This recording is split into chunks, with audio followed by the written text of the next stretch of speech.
have many secrets.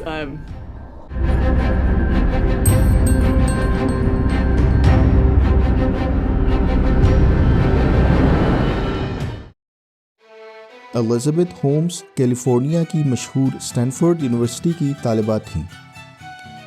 وہ اس university میں صرف 1 سال پڑھائی کرنے کے بعد 19 سال کی عمر میں یونیورسٹی کو خیر بات کہہ دیتی ہیں تاکہ اپنی ایک کمپنی بنا سکے۔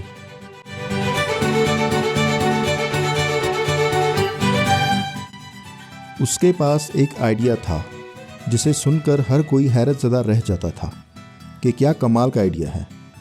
ان کا آئیڈیا یہ تھا کہ ہم کسی بھی شخص کے صرف 1 قطرہ خون سے اس کے بارے میں سارا کچھ جان سکتے ہیں، بجائے یہ کہ آپ لیبارٹری جائیں، ایک بڑی سرنج خون نکال کر دیں تاکہ وہ متعدد ٹیسٹ انجام دینے کے بعد آپ کو رزلٹ کے بارے میں بتا سکیں۔ ہماری مشین ایسی ہوگی کہ خون کے صرف 1 قطرے سے صرف چند سیکنڈز میں نتیجہ نکال کر آپ کو دے سکتی ہے۔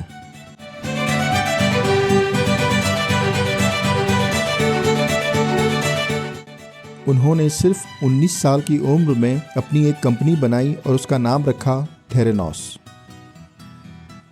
ہر کسی کے منہ میں اس خاتون کے ویژن کو سن کر اور بے پناہ پیسے اور منافع کا سوچ کر پانی آ جاتا تھا، اور ہر کوئی یہ چاہتا تھا کہ وہ کسی طرح اس کمپنی میں پارٹنر بن سکے۔ بہت ہی کم وقت میں بڑے بڑے انویسٹرز نے ان کی کمپنی کا رخ کیا اور فنڈز کے انبار لگ گئے۔ دیکھتے ہی دیکھتے ان کی کمپنی کے پاس $10 بلین کا سرمایہ اکٹھا ہو گیا۔ الزبتھ ہومز بن گئیں اس وقت کی دنیا کی کم عمر ترین ملینئر۔ ان 19 سالہ محترمہ نے دنیا کے سر کے اوپر دراصل رکھی تھی ٹوپی۔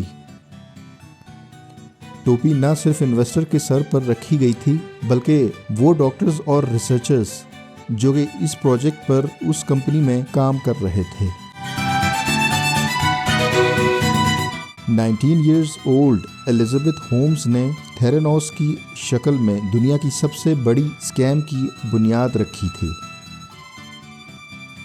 وہ آٹومیٹک مشین جو اس تھیرانوس کمپنی نے ڈیزائن کیا تھا، جس نے آگے چل کر اس پروجیکٹ کو آگے بڑھانا تھا، اس کا نام تھا ایڈیسن۔ الزبتھ ہومز کا دعویٰ تھا کہ ہماری یہ مشین دنیا کے لیے عجوبہ ثابت ہوگی، جس سے سارے لیبارٹریز کا کاروبار بند ہو جائے گا، اور اس کے بعد کسی کو ضرورت نہیں پڑے گی کہ جا کر لائن میں لگ کر ہر ایک بلڈ ٹیسٹ کے لیے الگ الگ بلڈ دے اور نتائج کے لیے انتظار کرتا پھرے۔ صرف 1 قطرہ خون لے کر مشین میں رکھیں گے اور چند سیکنڈز میں نتیجہ مشین کے اسکرین پر اپیئر ہوگا۔ آپ چاہیں تو پرنٹ نکال سکتے ہیں۔ اس نوسرباز خاتون نے انتہائی مہارت سے نہ صرف انویسٹرز کو بیوقوف بنایا تھا بلکہ سیاستدانوں کو بھی، جو کہ بذات خود کوئی آسان کام نہیں ہے۔ شاید آپ کے لیے یقین کرنا مشکل ہو، مگر سابق امریکی صدر بل کلنٹن، سابق secretary of the state Henry Kissinger, James Mattis وغیرہ، یہ سب نہ صرف اس لڑکی سے متاثر تھے بلکہ اس کی تائید بھی کرتے تھے۔ پورے یورپ اور امریکہ میں اس خاتون کے چرچے تھے، سب انہیں رشک سے دیکھتے تھے اور اس کی اتنی چھوٹی سی عمر میں اتنا شاندار کام کرنے کے معترف تھے۔ تھیرانوس کی شہرت کو دیکھتے ہوئے امریکن کمپنی والگرینز، جو کہ امریکہ کی سب سے بڑی فارمیسی چین ہے، نے آگے بڑھ کر تھیرانوس سے معاہدہ کر لیا کہ جیسے ہی ان کی مشین ریڈی ٹو یوز ہو، وہ انہیں لا کر تمام والگرینز فارمیسیز میں رکھ دیں تاکہ لوگ ان سے فائدہ اٹھا سکیں اور سیکنڈز میں ٹیسٹ ریزلٹس لے کر جا سکیں۔ اس مشین کی ایک منفرد بات یہ بھی تھی کہ کینسر کے جدید ٹائپس کی رپورٹس بھی دے دیتی تھیں، جس نے سب ریسرچرز اور ڈاکٹرز کو اچنبھے میں ڈال دیا تھا۔ تھیرانوس کے اوائل کے امپلائیز میں ایک بایولوجسٹ ٹیلر شالٹز تھے۔ وہ کہتے ہیں کہ میں اس مشین کو دیکھ کر بہت سسپیشیس تھا، کیونکہ اس کی کوالٹی وہ نہیں دکھ رہی تھی جو کہ اتنے بڑے انوینشن کی ہونی چاہیے تھی۔ میں اکثر اس کمپیوٹر کے CPU جیسی مشین کو دیکھ کر سوچ میں پڑ جاتا تھا، مگر پھر یہ سوچ کر کہ شاید میں ہی نہیں سمجھ پا رہا اسے، دھیان ہٹا لیتا تھا۔ یہ مشین بالکل بیکار اور کسی کام کی نہیں تھی، اور اس کی حیثیت ایک خالی ڈبے سے بڑھ کر نہ تھی۔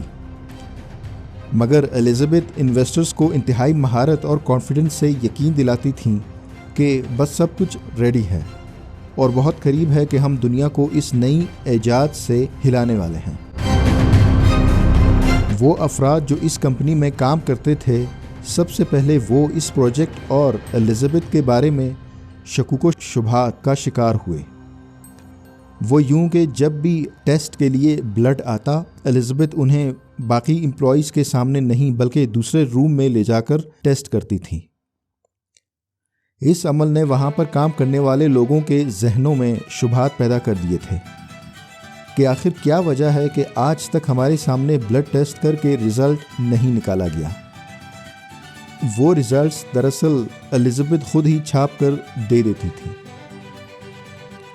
امپلائیز کو آہستہ آہستہ احساس ہونا شروع ہو گیا تھا کہ یہ سارا سیٹ اپ محض نمائشی ہے اور کسی معجزاتی مشین کا کوئی وجود نہیں۔ مگر ایک شاکنگ چیز یہ تھی کہ جب بھی انویسٹرز کمپنی میں وزٹ کے لیے آتے تھے، الزبتھ ان کے سامنے بلڈ ٹیسٹ انجام دیتی تھی اسی مشین کے ذریعے، اور سیکنڈز میں نتیجہ نکل آتا تھا۔ مگر یہ ریزلٹس صحیح نہیں ہوتے تھے۔ اس مشین کے اندر سافٹ ویئر کو اس طرح سے ڈیزائن کیا گیا تھا کہ رینڈملی کوئی بھی جواب خود سے ڈیرائیو کر کے پروڈیوس کر دیتا تھا۔ اس مشین کے چرچے پیک پر تھے اور امریکی افواج نے بھی یہ مشین خرید کر افغانستان میں اپنی ضروریات پوری کرنے کے لیے یوٹیلائز کرنا شروع کر دیا۔ مشین کے اندر موجود سافٹ ویئر کے مطابق ہر ٹیسٹ کے لیے الگ الگ رپورٹ بنا کر دے دیتی تھی۔ الزبتھ کمپنی کی CEO تھیں۔ انہوں نے ایک COO بھی رکھا تھا جس کا نام رمیش سنی بلوانی تھا۔ الزبتھ نے COO بھی چن کر منتخب کیا تھا۔ رمیش بلوانی بایولوجی یا میڈیکل کے بارے میں کچھ نہیں جانتا تھا، البتہ وہ ایک IT اسپیشلسٹ اور اول درجے کا پروگرامر ضرور تھا۔ مشین کے خود ساختہ جوابات اور ریزلٹس کے بیک اینڈ پر کی گئی پروگرامنگ کے پیچھے یہی جناب تھے۔ رمیش بلوانی بھی الزبتھ کے ساتھ شریک جرم قرار پاتے ہیں۔ ٹیلر شالٹز کا کہنا تھا کہ الزبتھ کی بڑی خواہش تھی کہ وہ اسٹیو جابز کی طرح بن سکے۔ وہ اسی کو فالو کرتی تھی اور اسی کی طرح دکھنے کی کوشش کرتی تھی۔ وہ اسٹیو جابز کی طرح ٹرٹل نیک پہنتی تھی اور انہی کو فالو کرتے ہوئے اسٹڈی کے پہلے سال یونیورسٹی چھوڑ دی، اور ان کی خواہش تھی کہ جوانی میں ہی ملینئر بن سکے۔ وہ یہ سب کچھ حاصل کرنے میں کامیاب بھی ہو گئی، بلکہ وہ ایک ایکسٹرا کام بھی کرتی تھی، اور وہ یہ کہ وہ اپنی آواز کو جان بوجھ کر بھاری بنا کر بات کرتی تھی۔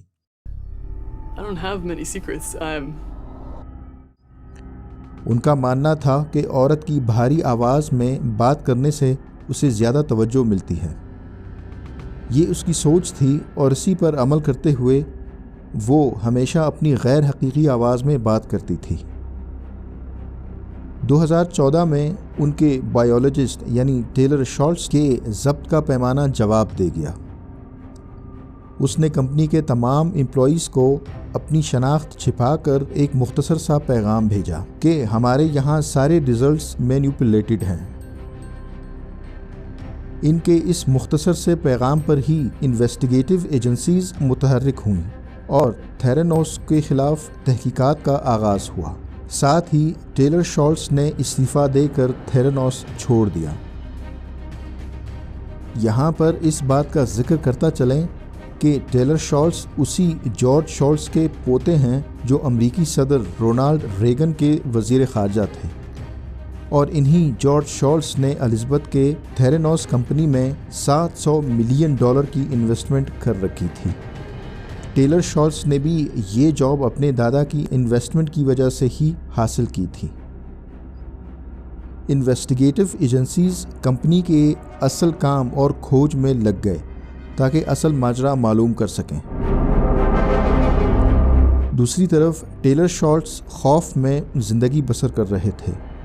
جب آفیسرز ان سے انویسٹیگیشنز کے سلسلے میں ملنے آتے تب کچھ مشکوک افراد بھی اس کے ارد گرد نظر آتے تھے۔ امریکی منسٹری آف ہیلتھ کے آفیشلز نے کئی بار تھیرانوس کا اچانک اور ان پلانڈ دورہ کیا تاکہ اس کمپنی کے سسٹمز کا جائزہ لیا جا سکے۔ وزٹ کے بعد آفیشلز نے رپورٹ دی کہ تھیرانوس کی سرگرمیاں لوگوں کی صحت کے لیے خطرناک ہیں، اور ہماری انویسٹیگیشنز کے نتائج کے بعد ہم یہ ریکمینڈ کرتے ہیں کہ اس کمپنی کو فوری طور پر بند کیا جائے۔ اس رپورٹ کے بعد تھیرانوس کو بند کر دیا گیا۔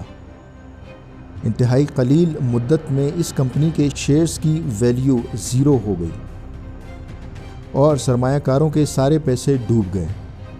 والگرینز فارمیسی کو بھی شدید مالی نقصانات کا سامنا کرنا پڑا۔ پالیٹکس میں ایسا مانا جاتا ہے کہ جو جتنا بڑا جھوٹا وہ اتنا بڑا پولیٹیکل ہے۔ الزبتھ ہومز کی نو سربازانہ صلاحیتیں دیکھیں کہ اس نے اپنے وقت کے بڑے پولیٹیکل لیڈر جارج شالٹز کو بے وقوف بنایا۔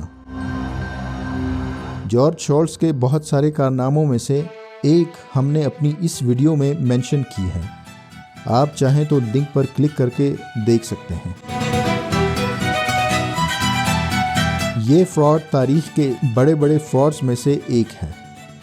ایک 19 سالہ لڑکی نے اپنے امپلائیز کو بیوقوف بنایا، منجے ہوئے انویسٹرز کو بیوقوف بنایا، ڈاکٹرز اور پروفیشنلز کو بھی بیوقوف بنایا، ریسرچرز کو بیوقوف بنایا، بڑی بڑی کمپنیوں کو ٹوپی پہنائی، اور سب سے بڑھ کر یہ کہ لوگوں سے جھوٹ بولا اور ان کی زندگیوں کو رسک میں ڈالا۔